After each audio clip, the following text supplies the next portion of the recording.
Me, Ivo, I want to talk about this because Jesus brought up a good point in A Course in Miracles. Well, he brought up a lot of good points, some of which I'm already familiar with, thankfully. But the one point he made really opened my eyes and I want to discuss this.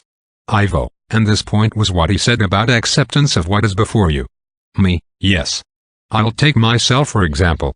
How many times there's something right in front of me, something's going on and my reaction is, I can't believe it. Or you've gotta be kidding. Or, you're joking. As a matter of fact, the latter is my standard response to many things I see on earth, coupled with a shaking of my head. I can't wrap my head around so much that I see, or so much that other people do. It doesn't make sense to me. So my first response is not to want to accept it. And that was Jesus' Sananda's point. You helped to create it, so why are you rejecting it now? You are rejecting the reality you just created. You see it's right in front of you and yet your reaction is not to believe that just happened so you reject it. Wait a minute, my new friend wants to get the word in. Laugh out loud. Jesus, I am happy, Sharon, that you have realized this very important point.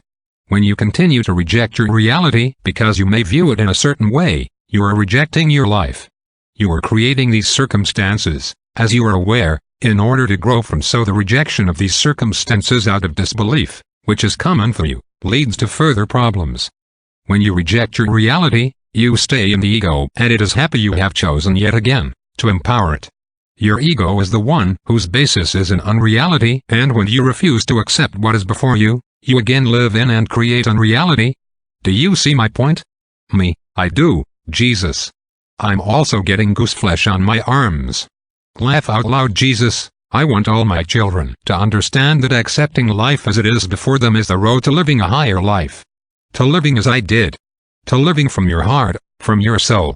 Sharon wishes to bring up more examples of reactions to life, and how she has, in the past, denied, minimized, wished away, hid her head under a pillow and cried, how she did all these things because she did not want to deal with her reality. But when you accept it, it is easiest to deal with. As Ivo has said, any resistance to what is resistance to love, because you are all on a loving path, on a higher path. When you resist, you fall off of this path and back into the ethers of unreality. Do you understand? Me, I do. I'm so glad you said that in Assam. I was almost having flashbacks of all my reactions. And I will list them here and Ivo, and I will go through them and we'll explain how this is all resistance. I will admit that some of the stuff I've been through has just been bloody crazy. Why no? Jesus, some of it was crazy because that is the fork you chose on the road. And you have to take the crazy path back to the road of love, the correct fork which you strayed from. Do you understand this? Me, yes. Like the time me and my family lost the footpath and had to climb the rock wall at Niagara Glen. We took the hard way back, but we were pretty much in the habit of doing that all the time in life. Jesus, yes, you make your lives more difficult than they need be by not accepting. I will leave you now. Me, okay. I feel like begging you to stay, but I'm proud. Laugh out loud. I know you're there. Jesus, I am, my child. I am always watching you.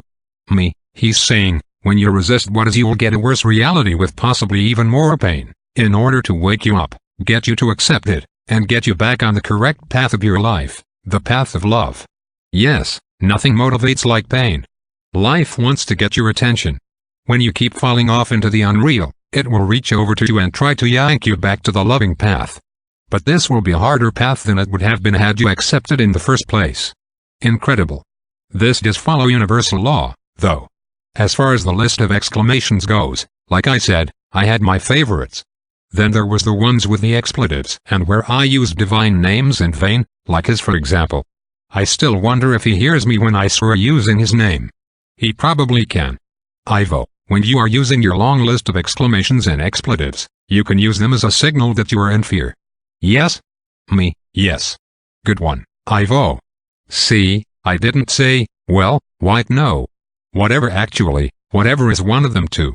Uttered in a sarcastic tone. Ivo, yes, you use it a lot. Your people are used to being in the ego and assessing any situation as being bad or good. Is this bad for me or good for me? The response is automatic. This is not an actual dichotomy but an artificial construction. As all life is love in action, there is no bad.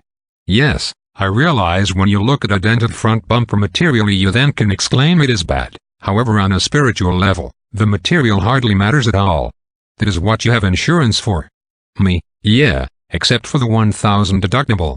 Ivo, but I will stress again. Perhaps make a list of your common reactions when you are shocked by something and understand these are fear reactions. Understand that because it is true. So for Sharon, it would be, you're joking, right? WTF?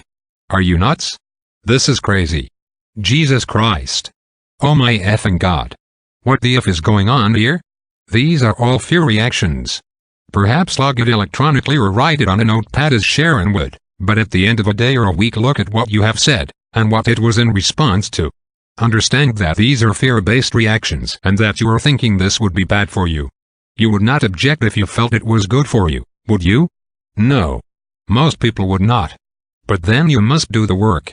The work is to understand that initially you have had a fear-based reaction, but in fact you helped to create this reality. So there is nothing to fear. No matter what it is before you to help you learn to love more, to become a stronger person, or to learn to have compassion or to forgive. Sharon gets a lot of these. Laugh out loud, me, I do. Yeah, just look at it like going to the gym every day, or 4 times a week or whatever. Those muscles aren't going to get bigger and stronger by sitting in front of the boob tube, are they? They have to be worked out repeatedly and your spiritual muscles have to as well. I might add, if you're with someone and shock is your only reaction to their behavior, you might want to reconsider the relationship, especially if you're in emotional or physical danger. Not all relationships are meant to stay in, BTW. Sometimes leaving someone is the lesson and it's the only choice and most loving thing to do for yourself because you count too. Ivo, so, you must understand that everything is good. No matter how your ego labels it, it is all good. Dark attacks and dark dirty work included. It is there to empower the light within you. You may scream in exclamation, and admittedly some situations will take longer to come around to accepting. That is why there is the process of grieving. Some situations will require grief work. Many not. Me, can we do an example, Ivo? Ivo, of course. My love, we can take such a simple example for you as you are an exclaimer. You are a labeler of this is bad, or this is good. You are in Walmart and they do not have the cat toys that you like to give Merlin. What do you say? Me, shit. They don't have them again. Damn it. Ivo, did you ever think of ordering any online, perhaps writing down the model number if it is on the label on the shelf, or finding out the name of the manufacturer and ordering them directly? Me, no. I didn't, Ivo. If you really wish to have these toy mice, then you can do so. It is that simple. Yet month after month when you have your check you look and they are again, not there. They are not there because for some reason they are not being stocked or they have been sold out. As for you, because you are in fear of their not being there, they are not. This is all being done for your good, my love. Me, okay. What else? Ivo, what else do you react to? Well, bad drivers, of course. Me, yeah, we talked about that already. People who make up their own rules on the road scare me. Ivo, and you see your first reaction is an expletive because you have decided this is bad for you. How many car accidents have you been in, my love? Me, the one where the dark tried to off me when I was 16. Ivo, and now you are 58, so it has been 42 years and you have not been in another car accident. Me, I just consider myself a good driver. Ivo, ah, I see. It is because of your ego's excellence that you have not been in another crash. I told you that your team, including myself, work hard to keep you safe on the road. You see Merton flying his ship around you as you drive, do you not? Me, yes. I'm still a good driver. Ivo, when you come from this standpoint, you will see anyone else who does not drive as you do as a bad driver. You will make the comparison that the ego is so fond of. Me, true. Ivo, as soon as you make yourself out to be good, all others are either better or worse than you, my love. Do not look at it that way anymore. Me, okay. Well, I think people have the idea. I think your advice to write down times people reacted and didn't want to accept something is a good exercise. Remember, stay on the easy path and accept a lesson into your life the first time it comes around. Because it'll only get harder to get your attention the next time. Life will up the ante. That's universal law. I think if you wanted to study the habits of successful people, that would probably be in there. Not to react in fear what just happened. Even see it as an opportunity. It would make sense.